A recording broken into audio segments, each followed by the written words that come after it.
Tell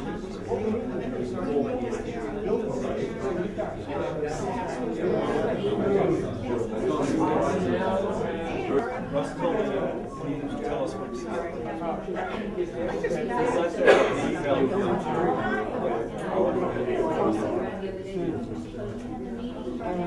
that's fine.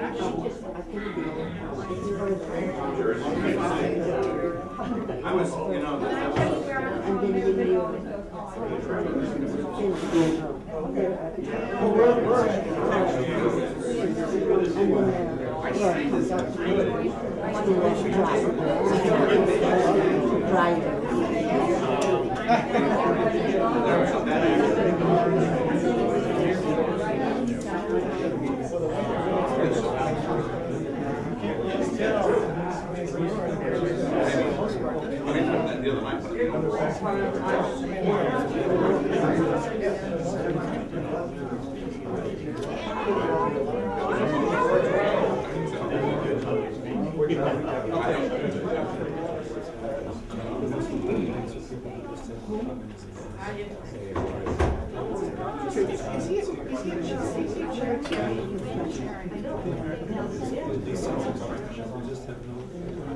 Thanks for coming, everyone. It's 10 a.m. Let's get started. I'm Bishop E.W. Jackson. I'm the chairman of STAND Against Communism.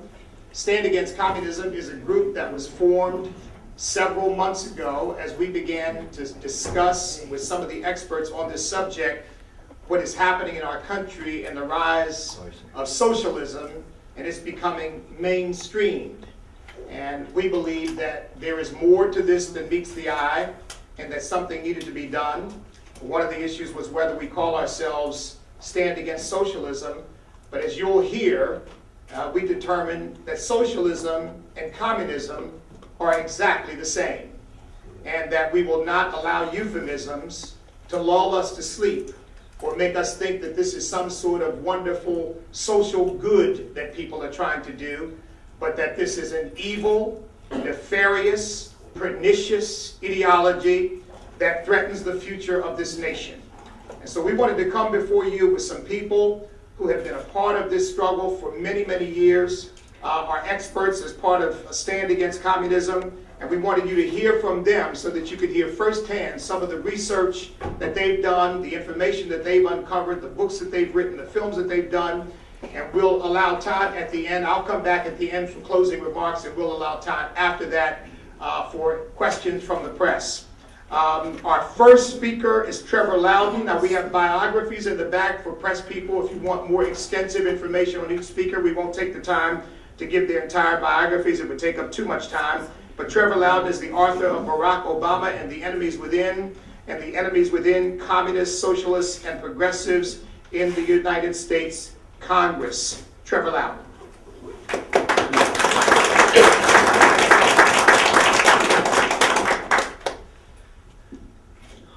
Hi, good to see some familiar faces. Thank you, Bishop Jackson. The first press conference I ever did was in 2008 here in Washington, D.C. with Cliff Kincaid on Obama. And had you listened to us then, think of all the trouble you may have saved. So, look, a few years back, the AFL-CIO was militantly opposed to illegal immigration. It would take the jobs of American workers. It would lower wages and conditions. And you should have seen the speeches that Harry Reid and Bill Clinton used to make condemning illegal immigration in the most militant terms. Well, now it's the opposite. So what changed?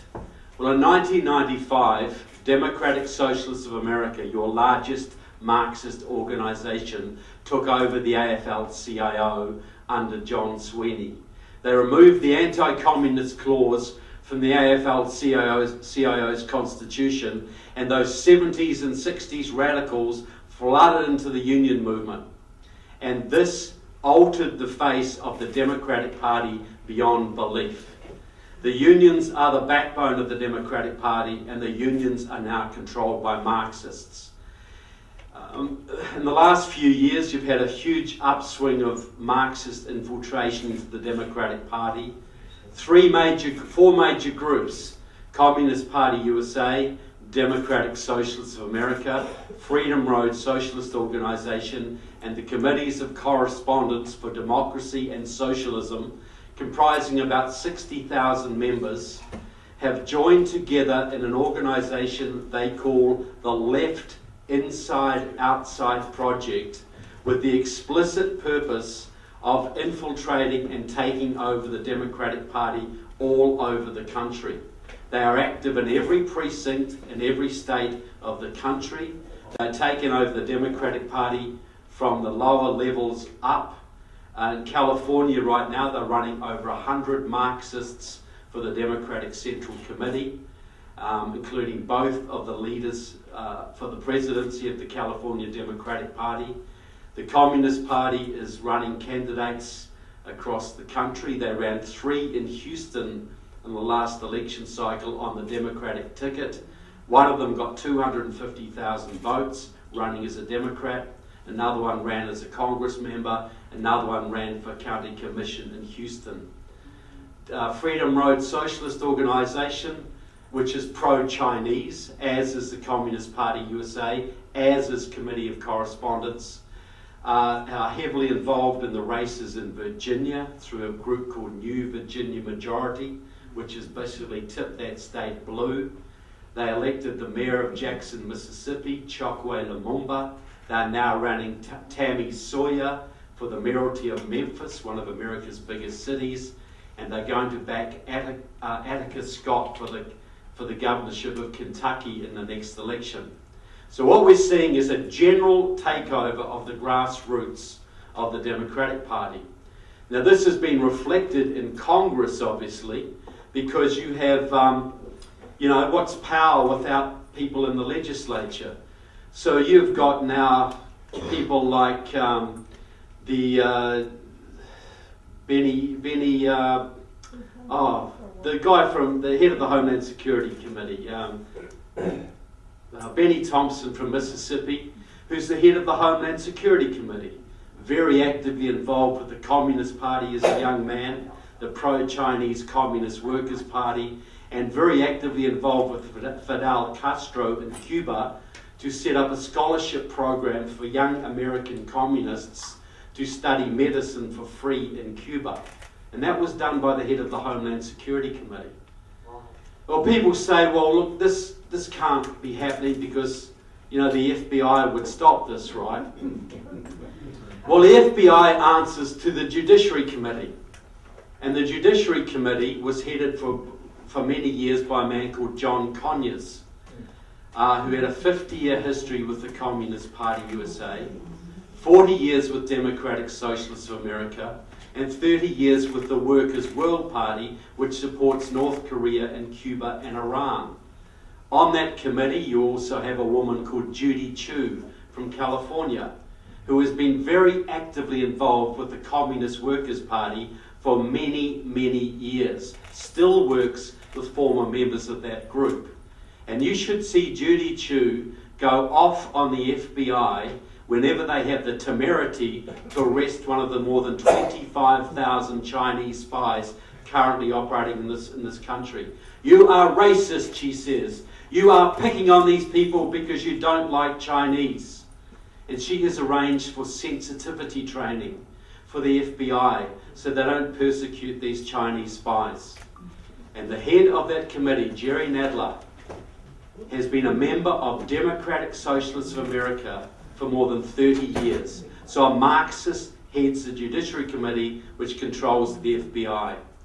Presidential candidates, Pete Buttigieg, the moderate, the nice guy in the bunch. His father was one of the leading Gramsciist scholars in the country, Gramsci being the theoretical leader of the Italian Communist Party, and he's cooperated heavily with Democratic Socialists of America. Virtually every single major Democratic contender in this race has some sort of Marxist pedigree. Kamala Harris, for instance, her father was a Marxist professor. Her boyfriend, the mayor of San Francisco, Willie Brown, was a long-time Communist Party supporter. And her financial mentor, the man who's got her to where she is today, is a former leader of the League of Revolutionary Struggle, a Maoist group. So we're here to expose what we see as a massive Marxist infiltration of today's Democratic Party. Thank you very much.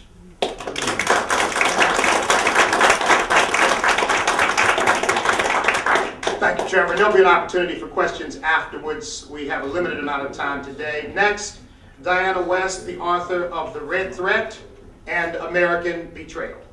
Hey.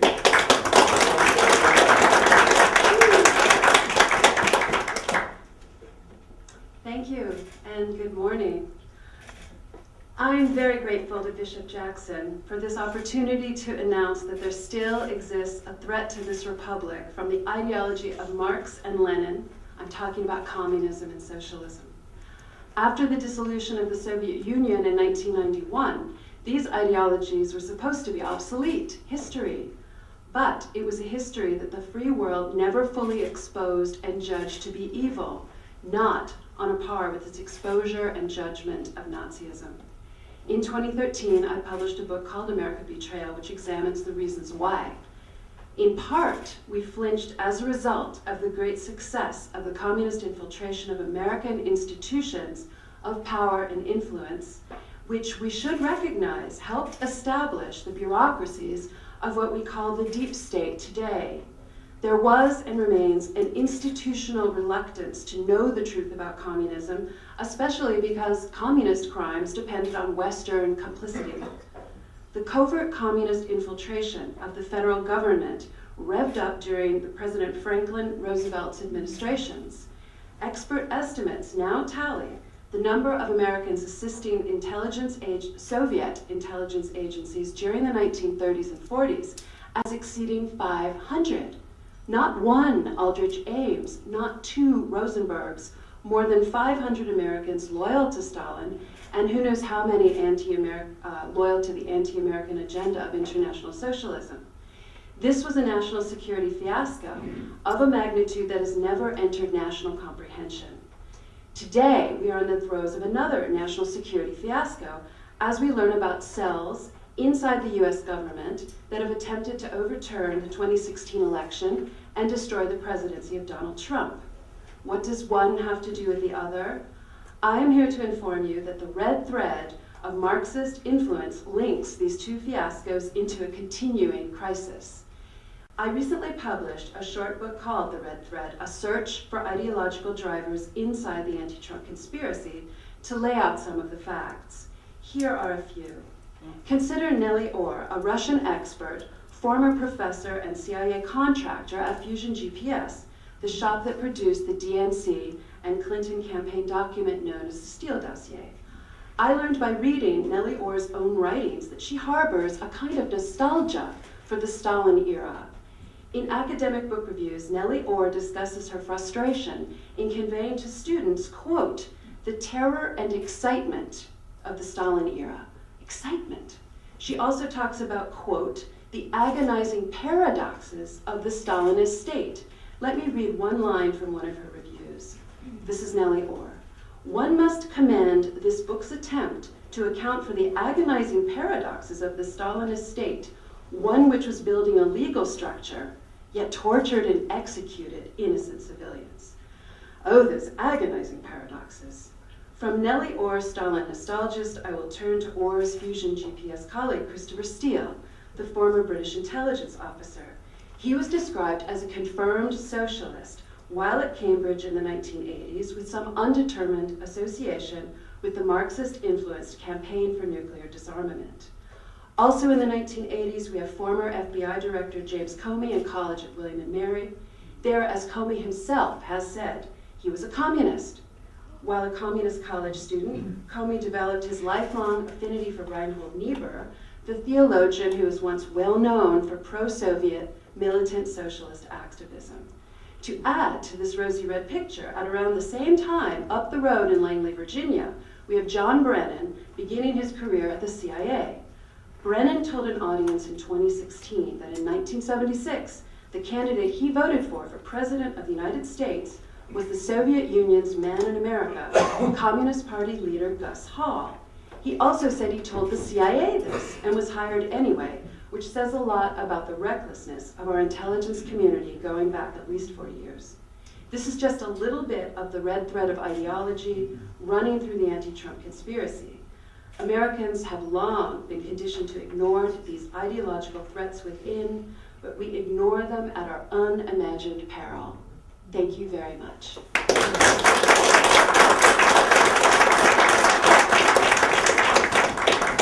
Thank you. And next we'll hear from someone who escaped the clutches of the special counsel. It's an amazing story how the special counsel tried to force him to plead guilty to something he did not do. And when the special counsel finally folded up, there were no charges. And I say prosecutors, having practiced law for 15 years, prosecutors are supposed to seek justice, not put notches in their belt for people that they've convicted wrongly.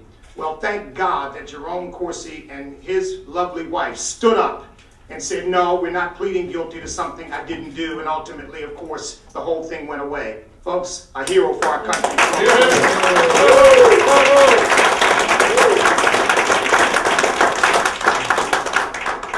Thank you all. Thank you for that generous, kind introduction. Rather than go through the history, I want to make one point on communism, and that was that in the 1950s in Hawaii, the Communist Party decided the best way to turn America communist was to penetrate the Democratic Party. And it was a conscious effort. There are hearings in which it's openly discussed.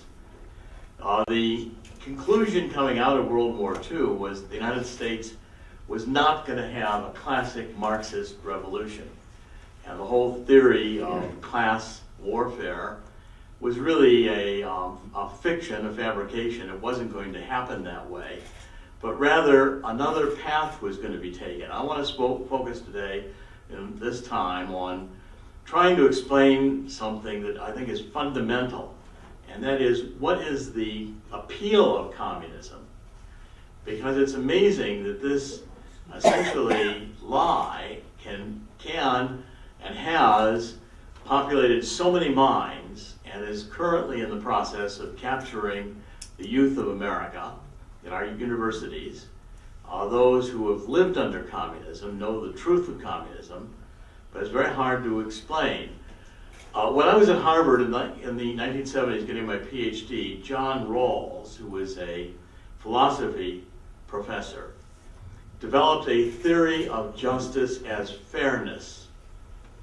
Okay, now this was revolutionary because what he was trying to argue is that social injustices, which is, for instance, inequality of income, racial inequality, various inequalities which we as a nation have addressed and continue to address, can be resolved through a society which redistributes income, which has centralized control, and in fact, it's the only way you'll achieve justice is fairness. Now, in terms of classical political philosophy, Plato, Socrates, discussions in Plato's writings, Aristotle, it was never assumed that justice would be fairness. That was equality. It was not fairness. See, the fundamental aspect, and this is one of the defects that we're going to have to address, because classical political theory acknowledges that there is no fairness in life. Okay, we don't all live the same amount of time. We're not all born equally to rich parents. We don't all find ourselves coming into the world in nations which are at peace, where we can thrive. The human situation is inherently unequal and unfair. God never said it would be fair.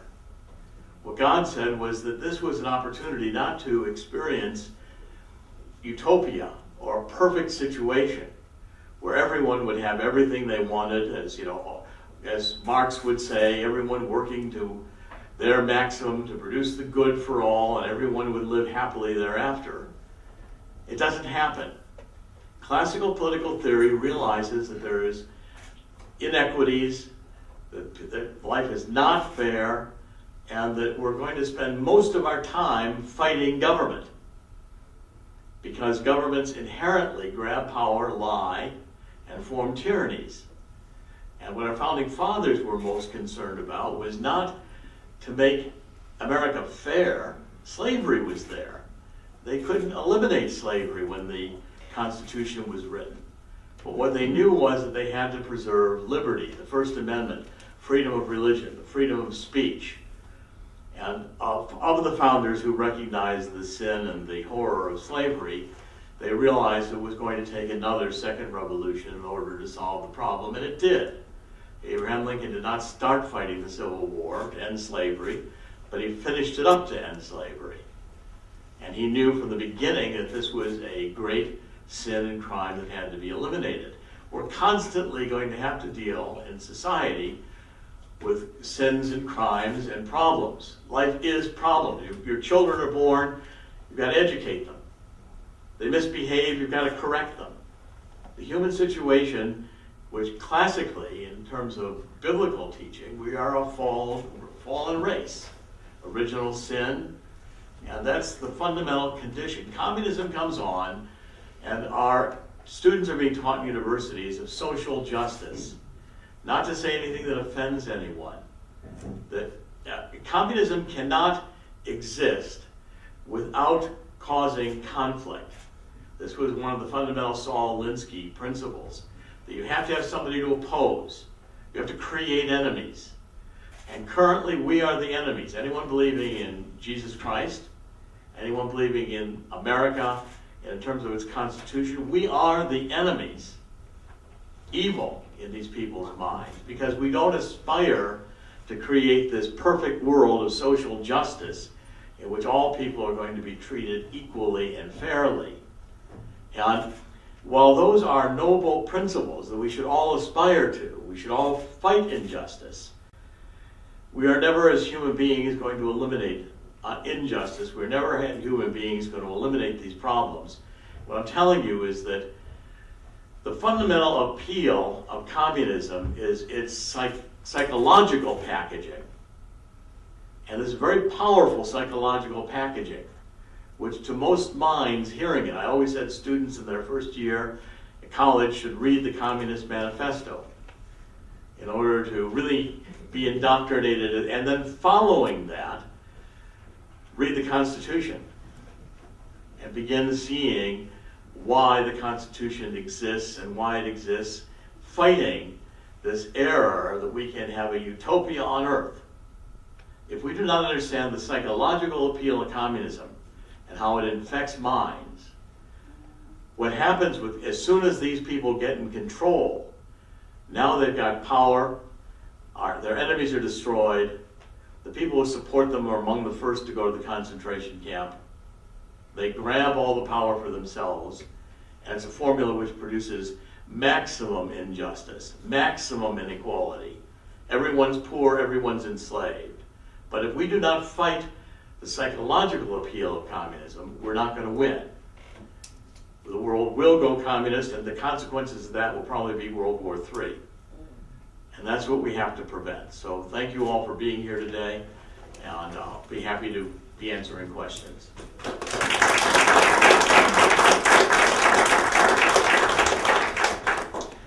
And now we have Robert Knight, longtime journalist, champion for the First Amendment rights for the Washington Times. Robert?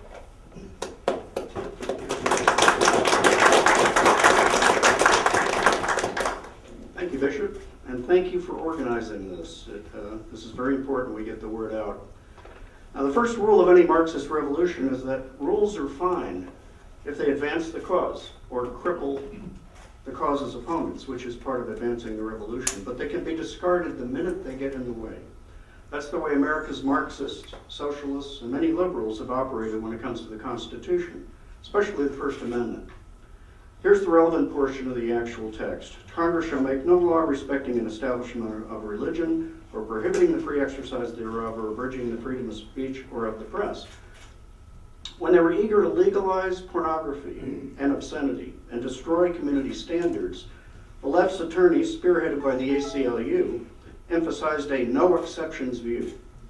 What the founders intended as protections for ideas the ACLU turned into a get-out-of-jail-free card for pornographers, even for people who possess child pornography. Did you know the ACLU is against any laws of convicting people for possession of child pornography? They say, oh, once it's produced, it's okay. They're against producing it, they say, but they're not against creating the market for it. But how dare anyone anywhere restrict speech? It would be unconstitutional, they say. Oh. Now, the left has abandoned its earlier stance in favor of no-holds-barred First Amendment freedoms. Even the ACLU does come down on the right side occasionally, but all too often they ignore blatant suppression of speech, especially speech involving the pro-life movement or those defending marriage and family. They've also redefined civil rights. They've moved beyond immutable characteristics like skin color or actual constitutional protection accorded to religion in the First Amendment. They've expanded it to include volitional behavior that has moral implications. This is totally different from the original conception of civil rights. In doing so, they've transformed civil rights into a battering ram against morality. Now, we've heard about communist infiltration of America's campuses, but what about the newsrooms, since we're at the press club? Right now, they're full of people who honestly believe America needs to be taken down and replaced with a socialist, pansexual, entirely secular regime that brooks no dissent. Studies abound about the media's leftist bias, but all you have to do is switch on CNN or pick up the Washington Post. Here's a classic example. This is about a nun who was the president emeritus of a 220-year-old Catholic preparatory school, who wrote a letter saying, hey, we ought to include same-sex announcements in the alumni magazine. Totally against Catholic doctrine, totally against Christian views of sexuality. Here's the run-over headline the Post chose. Nun chooses love over church doctrine. Now quote Marx. That's the Post editors talking. They honestly believe that whatever the church says about sex and marriage is just a matter of hate. It's the opposite of love. Now, from Marx and Engels on, the destruction of the two pillars of society, family and church, have been a core mission. This mission became central in the mid-20th century because the workers of the world didn't rise up and unite in terms of economic upheaval. So Antonio Gramsci, who was mentioned earlier, Herbert Marcuse at the Frankfurt School, all saw that a sexual revolution, including educational indoctrination and media propaganda, could lead to political revolution. And that's why the left has embraced pornography, abortion, homosexuality, same-sex marriage, and now transgenderism. Failure to embrace any part of this singles you out for punishment. It all works against a family-based culture whose members are not as likely to fall for the left siren song of forced redistribution. Strong families produce strong, independent people. As families weaken, so does the church, where families are part of the foundation and where people learn a different gospel from that of Karl Marx. I can't read that. What's that say? It's so light. 1 minute left? Whoa, okay. Okay, one of the most effective tactics of the left is to coin new words, seize control of the language, and then use it to criminalize opposition. That's why abortion became choice. Reparative therapy for people with unwanted homosexual inclinations has been recast as conversion therapy, which conjures up images of electric shock and techniques that they don't use. They just sit down and talk with people. The Equality Act, which Democrats just passed in the House on Friday, is a motherlode of politically correct usage that can be turned into tools of persecution of Christians and others who won't go along with the left's ever-shifting sexual regime.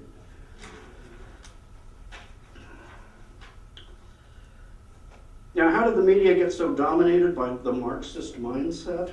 Easy. They weed out anybody who disagrees with it.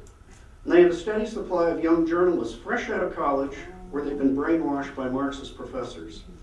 When I was an editor at the Los Angeles Times, I saw a difference in the 7 years I worked there. The interns came in reliably liberal, but by the time I left, they were outright activists who thought balancing a story with both sides was a betrayal of their calling. In most newsrooms, there are no enemies to the left. In fact, 3 of the full-time staff members in the Times Orange County newsroom, in which I worked, had worked for the New China News Agency. That's the English-language Communist Party newspaper. They didn't have any problem with that. Meanwhile, I hit a ceiling when my leftist boss found out I'd written an article for National Review magazine. When I told her that the Times staffers had written for many leftist publications, such as Mother Jones and Ramparts, she said, "That's different." So I asked, "How is it different?" And she glared at me and said, "It just is." Freedom of the press is great, but only as long as the press marches to the left. Thank you.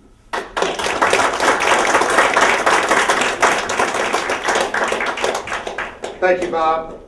And now the next speaker we hear, before I come back for closing remarks, is Nelson Velez. He's chairman of the Virginia Tea Party Federation, a businessman, and actually lived in Cuba.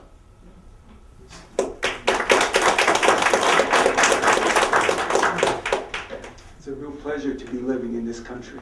It really is. I have a real intimate, undying, abiding love for this country. And what you find interesting is that the people who come here legally from communist countries are more adept to understanding freedom than the people who are native born to this country now. It is stunning. You just ask people from Cuba. You ask people now that are leaving Venezuela how they feel about socialism, how they feel about communism. How do they feel about Chavez and what's happened since then? How do they feel about when Sean Penn came to visit to celebrate Chavez and his socialism, communism? And by the way, Chavez was elected. He was duly elected in Venezuela. Venezuela was prosperous, one of the most prosperous states. And yet he, as a socialist Democrat, was duly elected by a free people. Now that free people in 2012 was disarmed, and now they're being run over by tanks. And I can tell you, when I was in Cuba, I was very young. I was a teenager. And I went to this place called the Cuban Village. And I went there to become a warrior, to learn how to fight, and also to play the Spanish guitar. So for a young boy, what a combination. It was pretty cool. But afterwards, after the lessons, I was privileged to go to where these guys went. They're old guys. I mean, some of them were in their late 40s and 50s. So, the stories. And now this place was a cabana, and it had a roof, and it had mostly walls. There were plenty of walls, majority walls, but it was big, and it had great food, and had music, dance floors, big bar, and everything. And all the Cubans came in and talked about Cuban life. The casinos, the partying, the rich, the famous, the young, and the restless coming in from all over the world to Cuba for decades. They were the mecca of Latin America. It's wonderful, beautiful, prosperous. They had a great nightlife. They had great environment for businesses. They had all these things, including the mafia. But mafias are smart. They don't go to Mongolia. They go where the money was, and the money was in Cuba. Cuba was a wonderful place, made some money. In 1957, they told me, 1957, Cuba was more prosperous that year than any time before, and of course any time since. And so how did this person, this young, dynamic, articulate person coming down from Sierra Madres, how did he captivate not only the Cuban people, but the world? How did he do that? It was a prosperous country. He was dynamic, and he was not into details. He talked about hope and change. Didn't talk about how to change or change to what. But he did say he was going to take care of corruption. That was the number one thing. And the other thing is that the big thing was that he was against communism. Over and over and over again. He says, you know what? I can tell you truthfully, I'm against dictatorships. I hate dictatorships. 2, I hate hatred. I hate the class warfare. I like to keep Cubans together, not apart. That was a big thing. And the third thing was communism is against God and against the church. I'm certainly against. I love the church and God. These are fundamental, foundational principles, and he betrayed every single one. And the reason he was successful was because he lied. And the reason that the lies were successful was because he presented this to the American media, and the American media laundered his information, launder the fact that he was surrounded by communist infiltrators and his own violent past, and they vouched for him. They gave him legitimacy. And because of that, both Fidel Castro and Raul Castro had said over and over again publicly that without the American press, they would not be able to go and win the revolution because they didn't do it by arms. There were no dozens of hundreds of people dead. They had maybe a couple dozen people that died during the whole campaign. But they could not do it through military means. They had to do it by propaganda and by the money that came in from Florida from anti-Batista so that they can pay off the military over there. So I just want to tell you that I'm very glad to be here, and I bless all of you, and I hope that in the generations to come, they will enjoy the Republic as we do now. Thank you.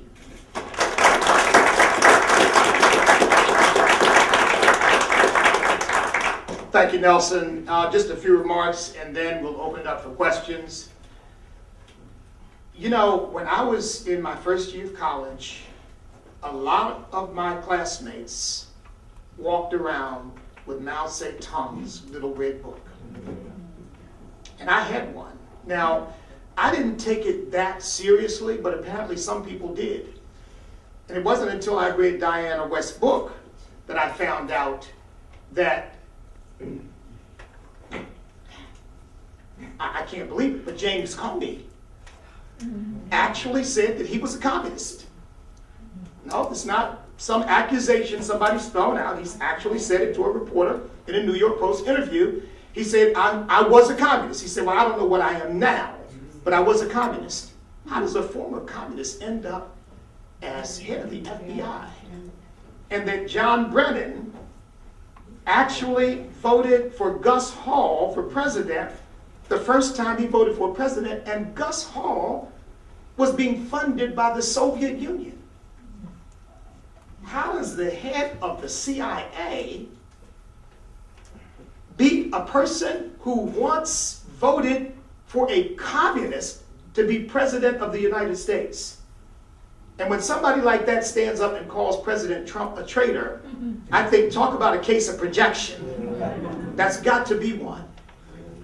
Well, folks, I got saved in 1976, and my attitude about this country was revolutionized. Because I came to realize something. America is one of the greatest gifts that God has ever given mankind. Yeah. Because no matter what they say, and of course we know that we're not a perfect country, we never have been, we never will be, because we're not perfect people. But no matter what they say, we have done more to help more people, not only in this nation, but around the world, than any other nation that's ever existed on the face of the earth. We have raised the standard of living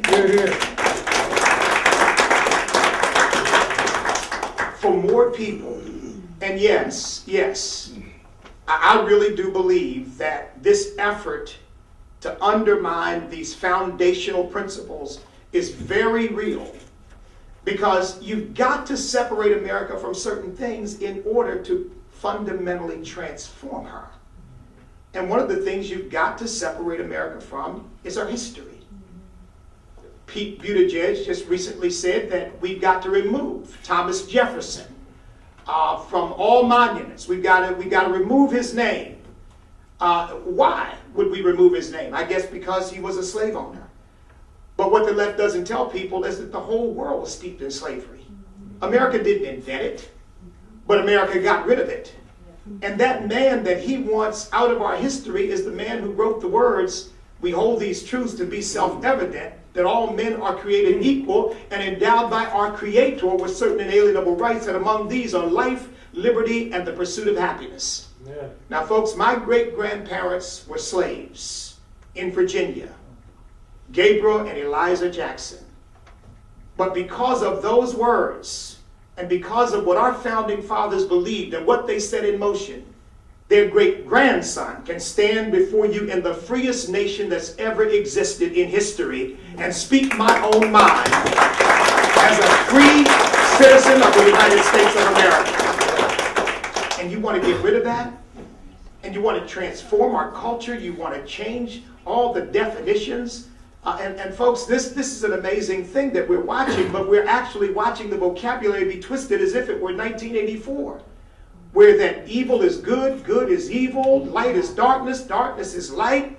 And we have to be aware of the fact that just because you call it social justice, just because you use the word socialism, does not really change what you really have in mind. And folks, as a result of listening to Trevor and reading his materials and reading Diana's book and the research I've done, there is no difference between socialism and communism. When Bernie Sanders stands up and declares himself a socialist, we ought to all hear him saying, I am a communist. Because that's exactly what it boils down to. I mean, Mao Zedong, of course, remember, he was Anita Dunn's, Barack Obama's communications director. He was one of the people she turned to when she needed advice and counsel. This vicious, brutal killer who executed probably or was responsible for the deaths of 65 million Chinese. It may have been more. That's who she turned to. Here's what he said. Socialism must be developed, and the route towards such an end is a democratic revolution which will enable socialist and communist consolidation over a length of time. Now, he was talking about China, of course, but you can apply that very much to the United States of America today.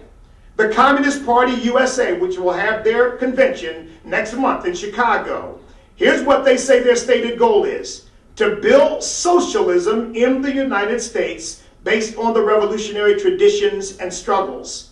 Folks, Marxism is socialism, is communism, and we've got to take the veil off and let people know that we are dealing with a pernicious ideology that is responsible for having killed more people than any other way of thought that's ever existed. We don't need that in the United States of America. And we're not having it. And so we need to reclaim our history. We need to reclaim our faith in God, because this is one of the things that's under attack. You know, I tell people all the time that my conservatism comes out of my Christian faith. I believe that every individual is sacred, and that individual liberty is what the government is established to protect. It's not established to protect its own power.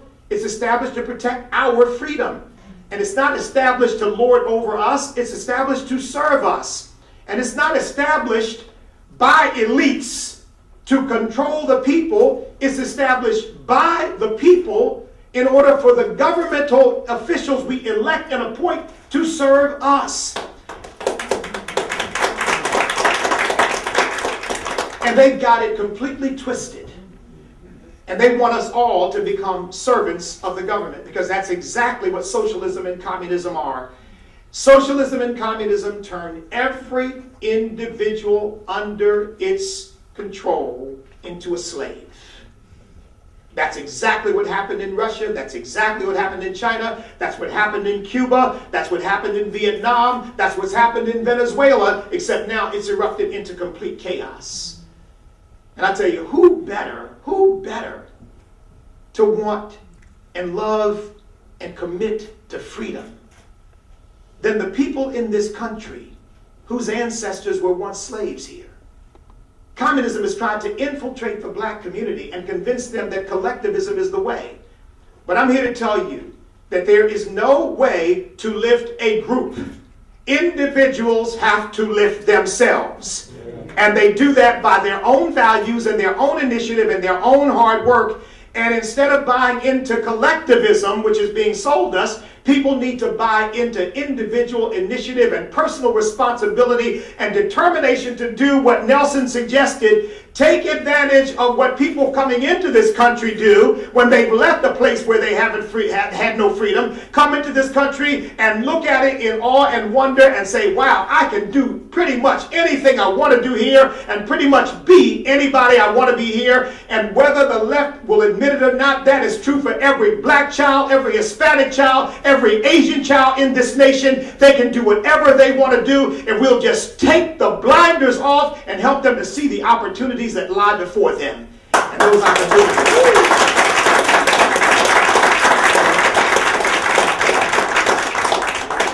I'll say one last quick thing. And this is one of the things I hate about this lurch toward the left. I joined the United States Marine Corps in 1970. Hoorah! Hoorah! Hoorah! Semper Fi. And raised my hand and took an oath to the Constitution of the United States. I love that flag because it represents us, who we are and what we stand for. It's a unifying symbol. I love that national anthem because it represents us and who we are and what we stand for. It's a unifying symbol. And this leftist, Marxist, communist, socialist ideology that is creeping into our country is trying to teach our children to disrespect the flag, to dishonor the national anthem, to dishonor our country. But somebody said it to me when we were walking in. If I have to be the last person in this nation standing up for that flag and that national anthem and our Constitution and the freedom and liberty that we enjoy in this nation, I will do it until I breathe my dying breath. But I will never turn this nation over to a bunch of communists and socialists and Marxists to take it down. And I trust you'll stand with me.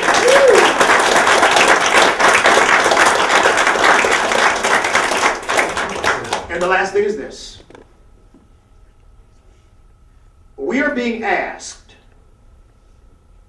to allow people to lead this country who have no affection for it. I mean, think about this. Think of the last time you heard a Democrat, you heard a leftist speak affectionately about America. When was the last time you heard it? You don't hear it. You know what you hear? You hear, yes, maybe JFK. You know what you hear? You hear from Andrew Cuomo, it was never that great. And you hear the same thing from Pete Buttigieg. And you hear people associate the flag with being a Republican or being conservative.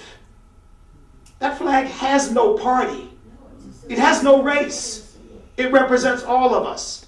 And they're asking us to choose those people to lead us over an individual who, although like you and me is imperfect, loves this country, loves our people, believes in our Constitution, believes in individual liberty, believes in the free market, believes in our Judeo-Christian values, and is doing everything he can to protect our First and Second Amendment and all of our constitutional rights, and that is Donald Trump. And I'll pick him any day of the week and twice on Sunday over one of these leftists and Marxists and communists.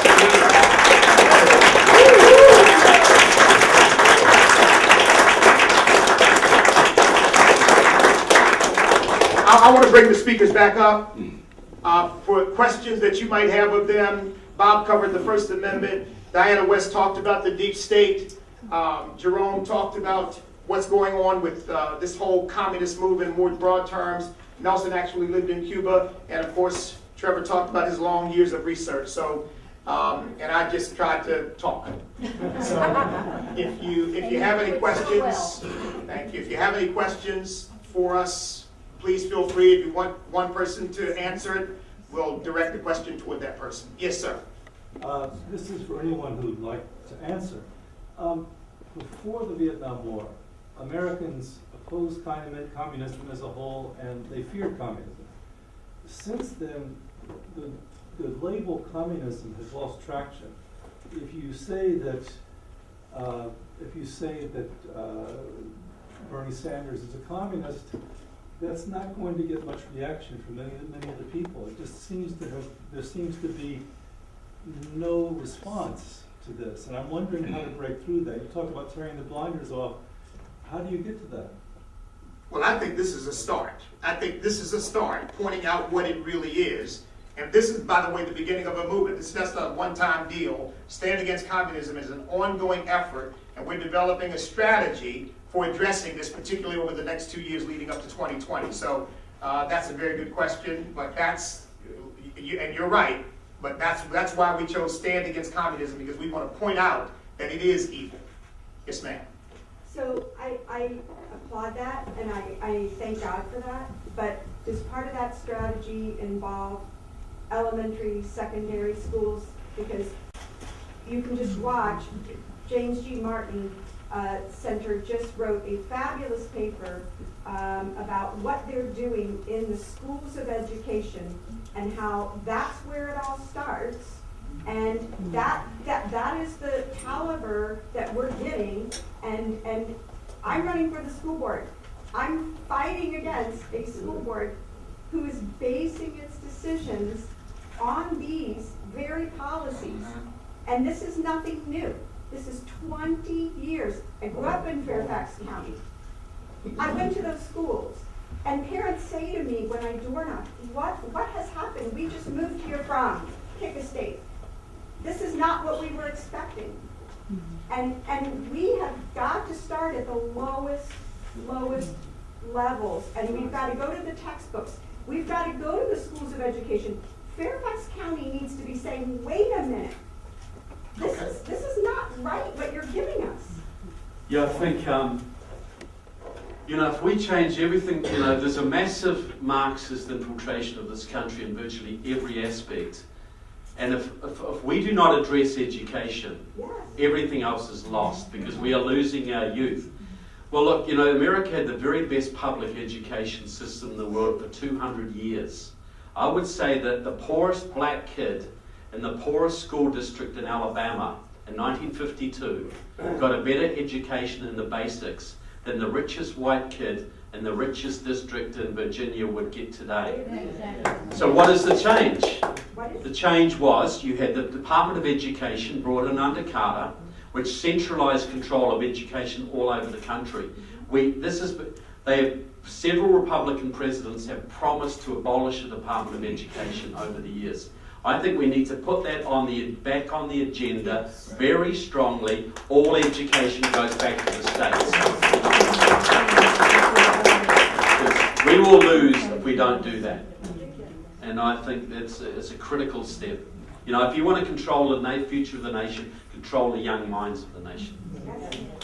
And one of the people in our group is Roland Smith. I don't know whether yes, Roland Smith is with us, and he's brought that issue up on our call. So maybe we need to get you involved in that. Yes, sir. E.W., I just want to know when you're going out for president. Next question. My wife is here. Yes, sir. Do you think we need, or we could find a few deplorable billionaires to set up a liberty media platform so that we could have some alternative, since our voices are being eliminated from YouTube, from all the social media, the TV network? I mean, what can we do about that? We need a platform. We can't continue to see our voices. Well, you're sitting right beside Tom McDevitt, chairman of the Washington Times, and he probably knows some of those people. Look, that's something we talked about as well. And the Epoch Times is becoming a massive national platform now. It's becoming a huge thing out there. So we've got the Washington Times, we've got the Epoch Times. We need to utilize both of those things as much as we possibly can. Thank you. The Epoch Times is here too. Yeah. Yes. Yes. Have you worked Thank with you. Alex Newman, with the New American? I know Alex very well. Yeah. Well, he'll be in Northern Virginia June 4th. It's my event. Y'all need to come. All right, get us the information. Yes, Tom. Bishop, Tom McDevitt, chairman of the Washington Times. I really thank God you guys are doing this. I've been involved with Frank Gaffney's committee for the clear and present danger on China, a similar type of effort focused on the China threat. So you mentioned the word strategy. Can you elaborate a little bit? Strategy assumes you have some goals. What does this committee and this group you're putting together see as the key goals to achieve in the next, and then from there, flesh out the strategy a little bit. I won't go too far in fleshing out the strategy, but I'll tell you this. Follow-up question too. Okay, but I will tell you this, that we're going to use the spotlight of the presidential election to call attention to what these candidates stand for, who they really are, what their backgrounds are. Because we know that the media is going to be paying attention. They won't like what we're bringing out, but we're going to use this opportunity to do that. And we're going to do that early on. And we talked about some of the early states in which we're going to do it because we want to get ahead of this. So we're not waiting until we get into next year. We're starting that process now. We're working with Tea Party groups. Trevor's got vast connections with the Tea Party groups. We're working with Tea Party groups. We're bringing churches involved. I'm getting some churches involved. Nelson, of course, is the chairman of the Virginia Tea Party, so we'll be working with them here in Virginia, and basically kind of having a strike force that is going to both inform the electorate, make sure that people know who these folks are, and two, challenge these candidates and put them on the defensive, put the whole apparatus on the defensive. Because why hasn't anybody challenged Bernie Sanders, or what does socialism mean? Explain that to us. I mean, we know what its history is, and put him on the hot seat. Instead, I mean, he goes and honeymoons at the Soviet Union and goes and visits with Fidel Castro, and he doesn't have to answer to that. But he won't answer. And yet, President Trump, every little thing he ever said or did is under scrutiny. So we want to put them on the defensive. So that's the strategy in broad strokes. You said you had a follow-up? Question about ideology. I was involved during the Cold War with an effort that was a critique and counter-proposal to Marxism-Leninism. Systematically, it was like 13 or 14 presentations from a God-centered point of view, atheism versus Godism. Are you thinking about that? I mean, just the presentations of your committee today, if you bottled that up and distilled it, you've had the makings of a framework, of a counter-proposal. I don't see that happening so much. You have the biblical worldview folks who are looking at things more from an evangelical standpoint, but from the political, social, cultural implications of this ideological war we're fighting. I think there's a need for that. And I agree. My colleagues and I had, that's when the Washington Times was founded, a parallel effort. It was a very thorough. We educated 70,000 pastors. I'd love to be part of that. I think that's what's needed. It's strategic communications, messaging in a 21st century context that basically takes apart the whole socialist seduction. Well, I know how busy your schedule is. We have a conference call every Thursday at 1 p.m. And I'm going to make sure I send you the information. I'd love to have you join it, and so we can talk about these things. But these scholars who are writing about this stuff, I mean, I would imagine they're the ones who would be thinking about some sort of systematic critique of this new ideology that's taking the country by storm, and why American thinking about freedom and free markets and individual liberty are far superior in terms of the results that they produce. So good. Two other quick things. The Washington Times has 8 million online readers. That's 18,000 plus in every congressional district. Second is approaching things from a train-the-trainer standpoint. Imagine if you bottled up what you guys spoke about today into a couple presentations that pastors could give, or that local leaders could give, and you have 10,000 people telling this story with your credentials and background. I highly recommend those types of approaches, a train-the-trainer approach. Yeah, I think that's what we want to do, because we can't be in every state, every precinct, so that's exactly what we want to do. Any others? Yes, sir.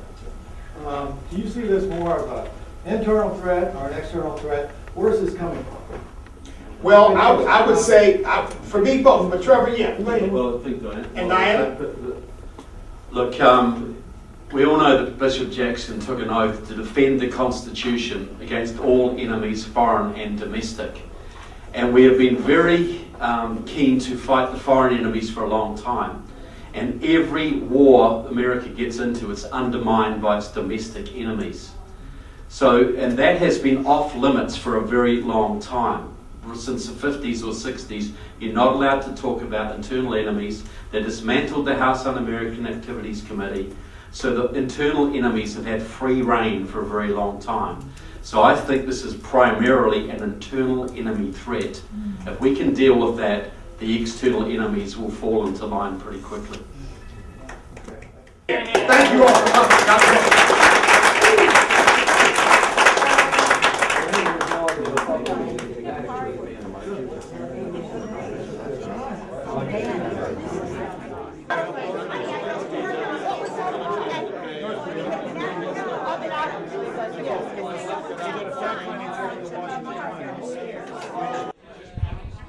We would like to ask you a few questions. What do you think about the communist effort or movement to invade the U.S.? Yeah, well, the communists for a long time have put a lot of effort into infiltrating America's government, its unions, its media, its education, to the point that they are now the dominant force in many of those institutions. They knew they could never take America from the outside, so they had to infiltrate from the inside, much as they did in South Vietnam before they started getting, before they started using their military. I have noticed that high school students, middle school students, they started to kind of like almost glorify the ideology of communism. What do you think happened in the U.S.? Well, you had a very strong infiltration of the U.S. education system. I have written about Marxists who were actually writing the curriculums for young students. And because you have a National Department of Education now, if a textbook is picked up in one state, it goes to every state.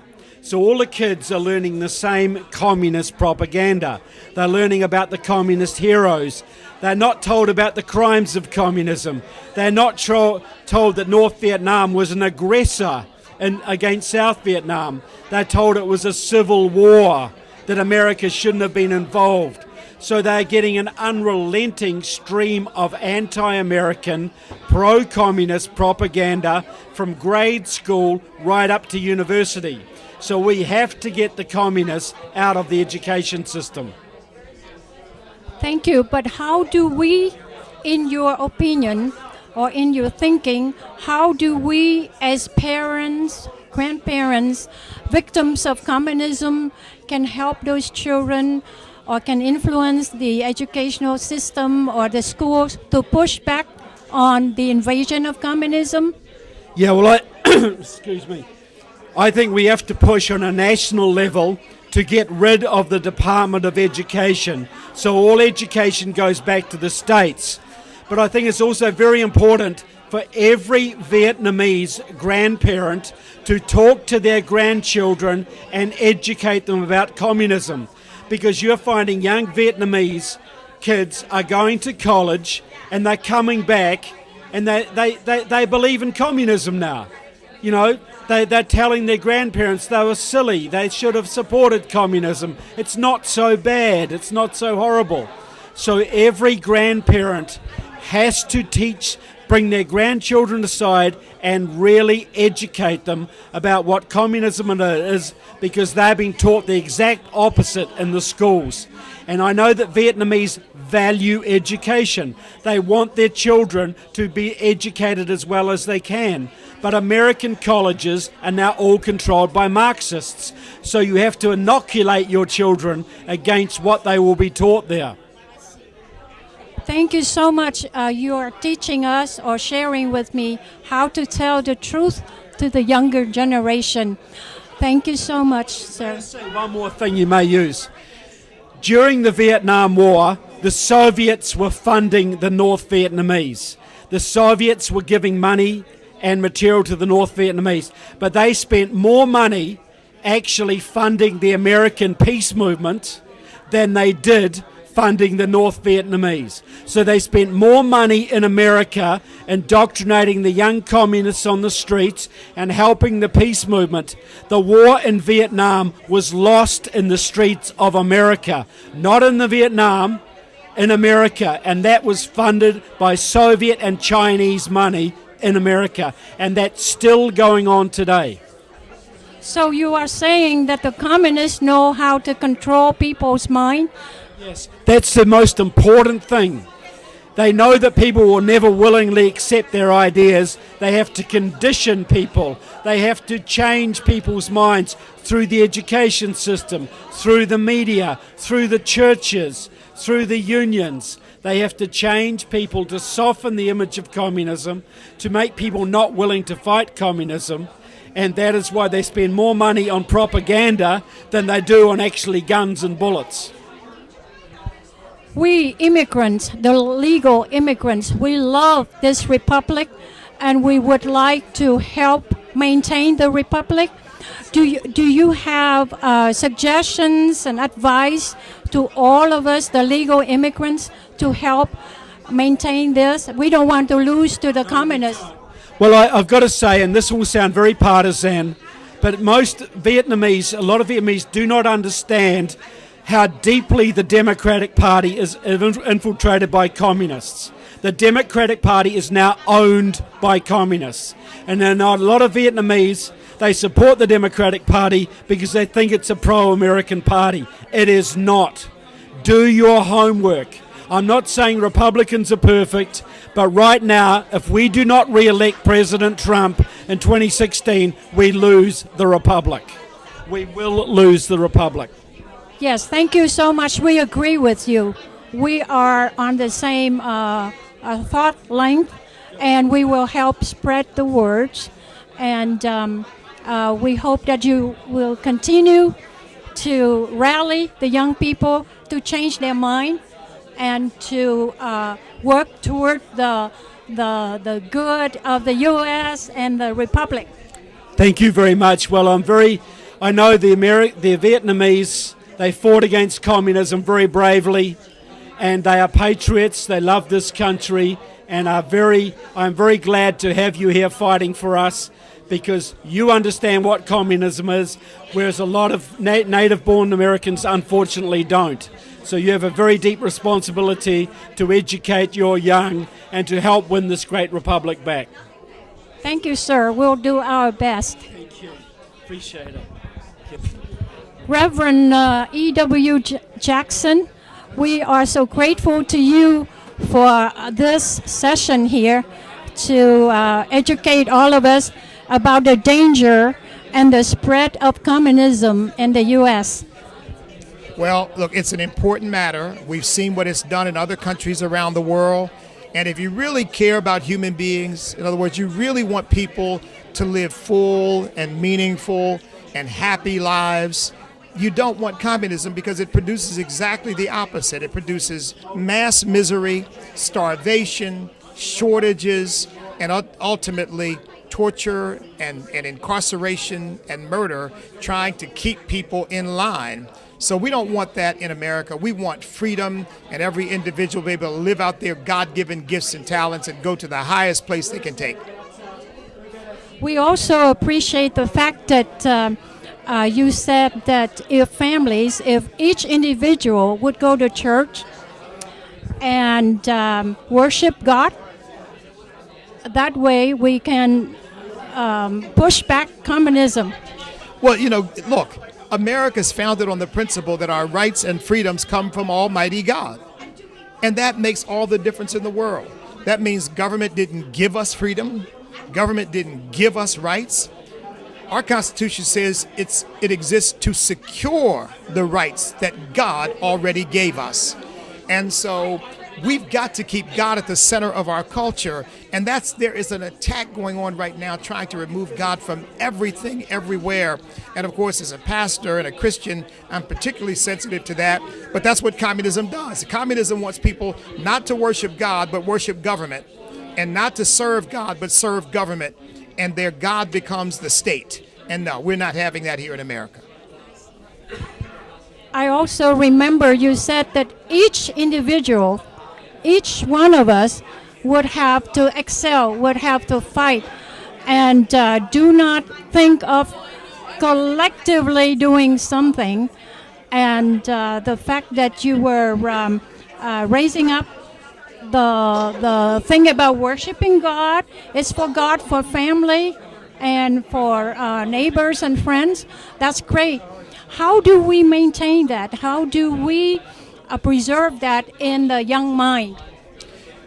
Well, for one thing, we've got to take a stand for the truth, because right now, unfortunately, what's happened is a lot of people in the church have abdicated. They haven't stood up. They haven't spoken up. They see these things going on, but they just treat them lightly, or they don't bother to say anything. I believe young people want to be inspired, and I believe nothing inspires people like the truth. And I think if you begin to tell young people, or any people, look, what you've been hearing is a lie, let me tell you the truth. There'll be some people who say, you know what, You're right. That's what I want. I want the truth. So we've got to have the courage and the willingness to stand up no matter what in the face of all opposition, as I said earlier, to make up our minds that if I have to be the last one standing, I'll do it until I breathe my last breath. And if every American feels that way, you're right. There's no collective way to lift a group, but if each individual raises up, lifts themselves up, strives, guess what?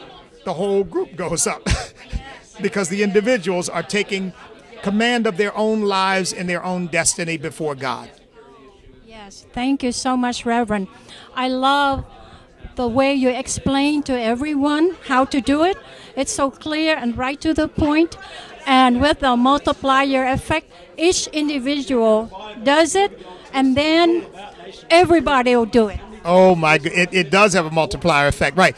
Just like negativity and evil can spread, goodness and grace and love and personal responsibility and excellence and all of those qualities that I really believe help build the greatest nation on earth. Those things can spread too.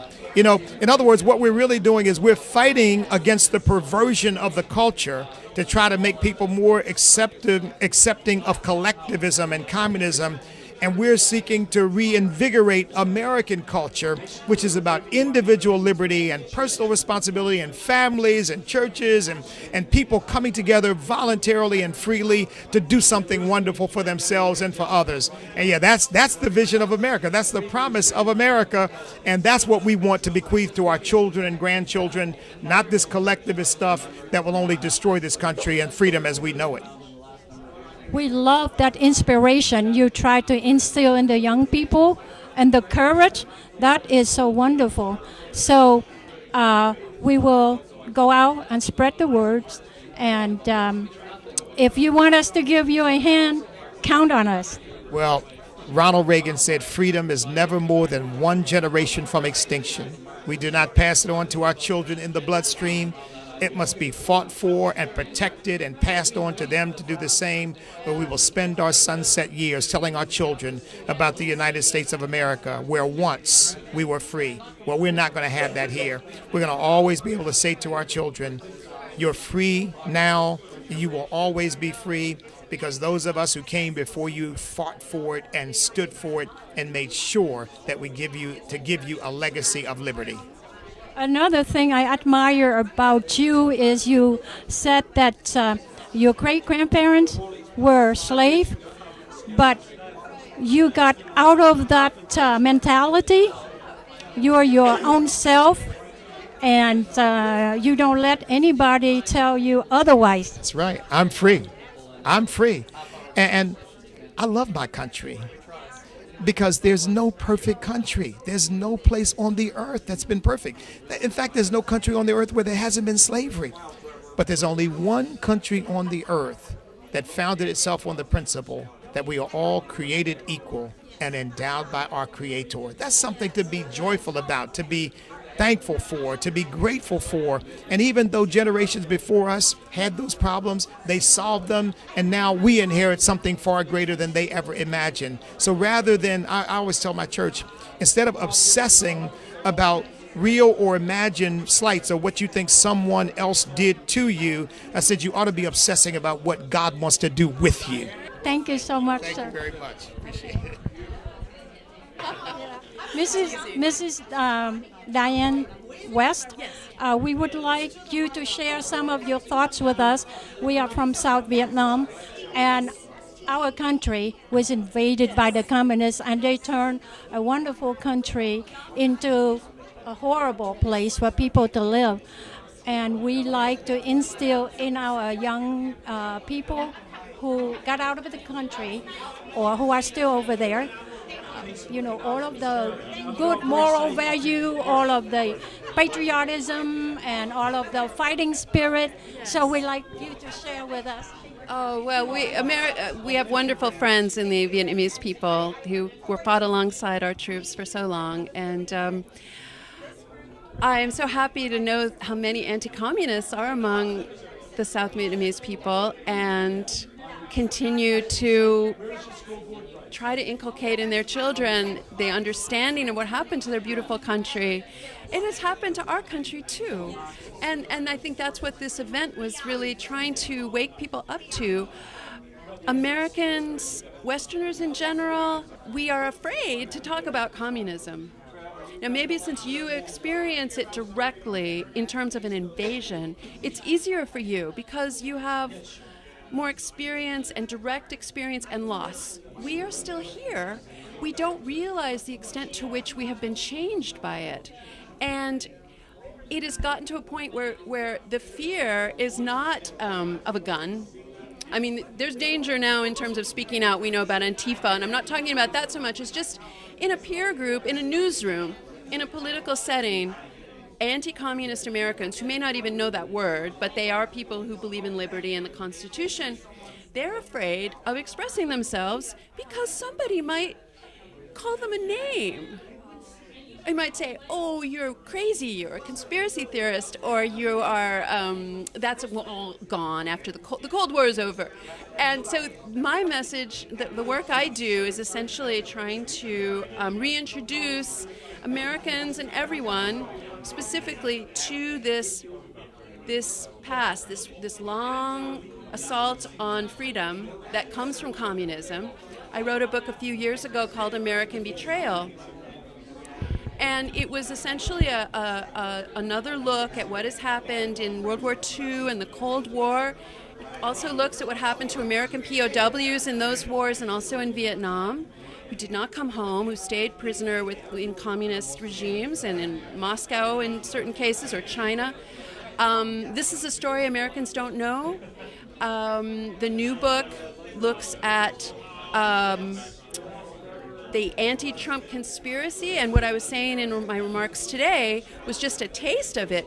The prominent names who came to the head of the FBI, the head of the CIA, senior positions elsewhere in the government, they all grew up in, say, the 1970s, 1980s, and had a very Marxist-influenced beginnings.